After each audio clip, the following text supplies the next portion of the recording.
in Syracuse, New York. Before we begin, I'd like to mention that your packet has got a line on the very first day, on Thursday, because it usually starts on Friday, so there wasn't enough room. So on the left, you're going to write your Thursday food, and on the right, you're going to write your Friday food.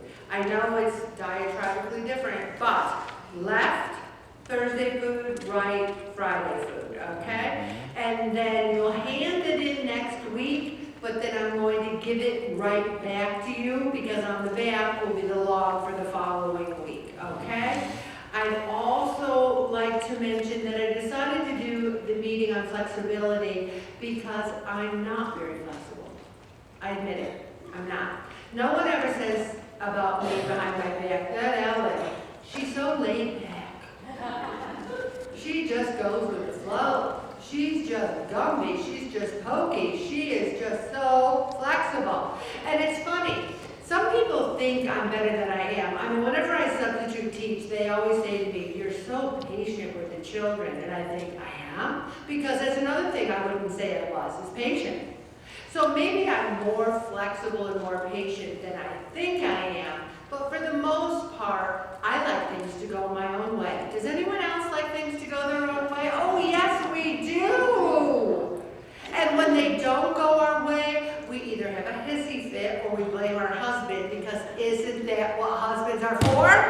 To blame them when things don't go our way? Absolutely, that's what they're there for. So, me being flexible is something that I want to do because I think it helps me and it helps those around me.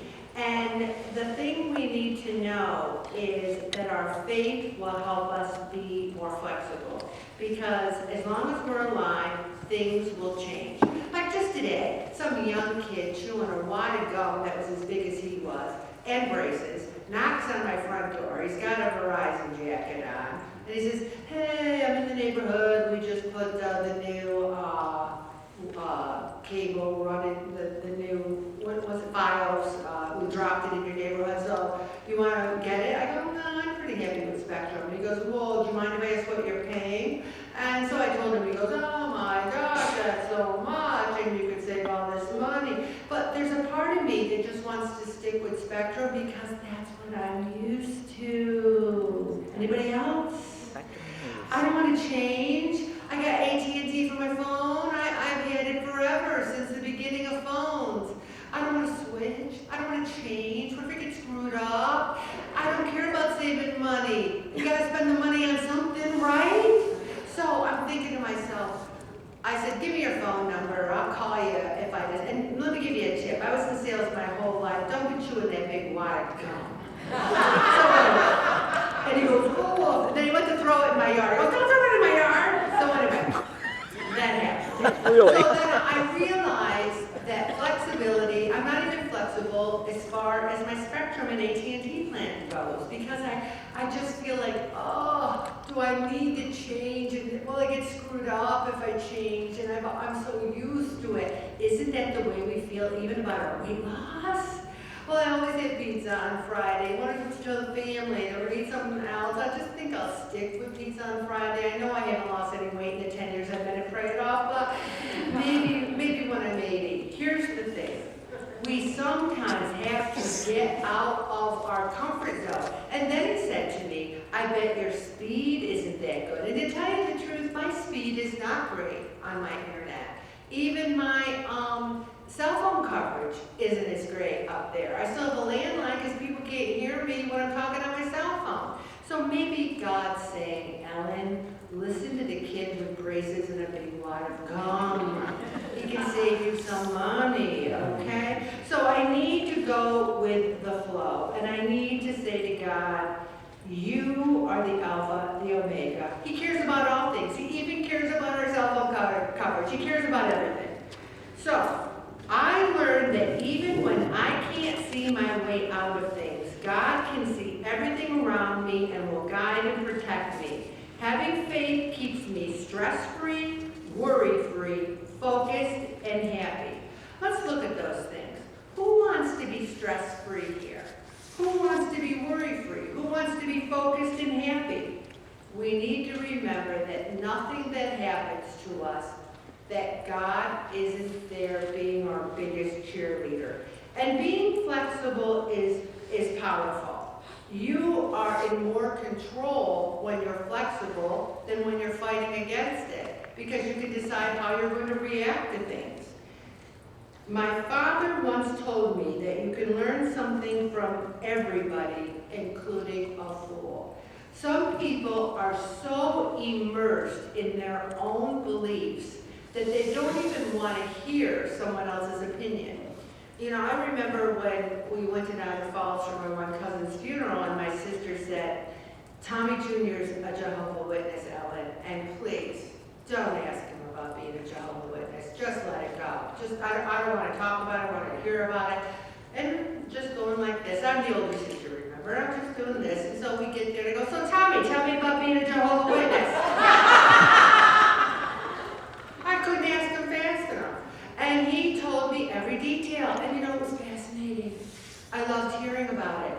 I love hearing about it. If you're a Buddhist, I want to hear all about it.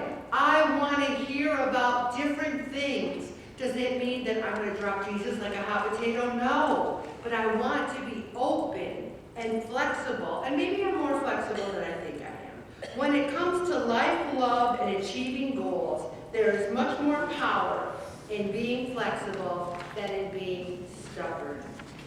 Here's the thing. Many people go through life and they have these questions. Why are we born? Where do we go when we die? And you know, when my mother died, my sister was sick for a long time. She suffered. But when my mother died, it was the death that, I think we all have, the death that we can't quite get over. You know, the death that we can't quite accept. And I started reading books after she died, Christian-based books on, 7 days in heaven, like people who had after-death experiences, people who had died and saw heaven. And I find them fascinating and interesting. And yet, I'm not buying a lock, stock, and barrel, but I do believe there is something.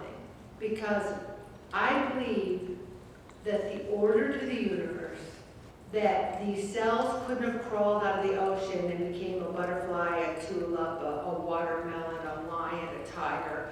No asteroids from outer space could have crashed and had the DNA for all these things. I believe in an intelligent God who loves us and who tells us to love others.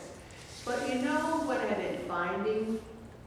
That he wants us to love him and others, not stuff. And I have been doing a really good job, you'd be proud of me, of going through my stuff. And I got a lot of stuff, I admit it, a lot. Anybody work on decluttering this week? Anyone work? Well, yeah, you better raise your hand. You should be home working hard on it. I've been working hard on the clothes and the junk. Bob and I went on vacation with our 4 kids in 1997 to the Adirondacks. I still had the list we wrote of the things we were going to pack. Do you think I need that?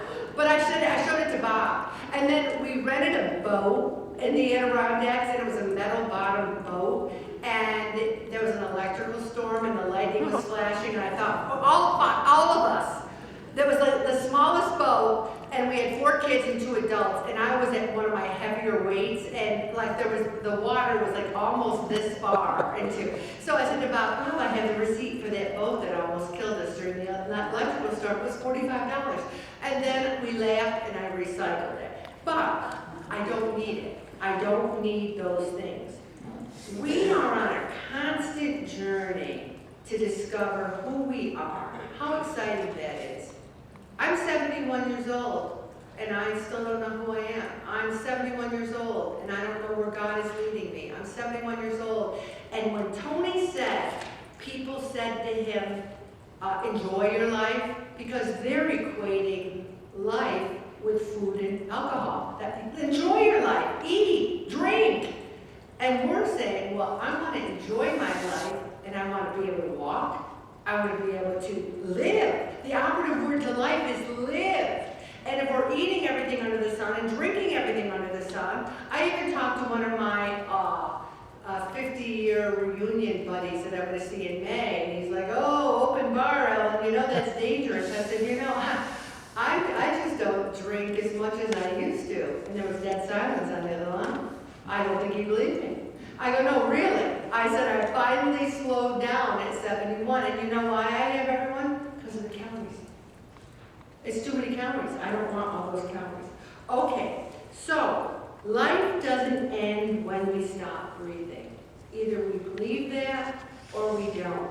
And the reason we don't have the definitive proof, the reason we don't have a photograph of heaven, or, well, we have Jesus who rose from the dead and told us.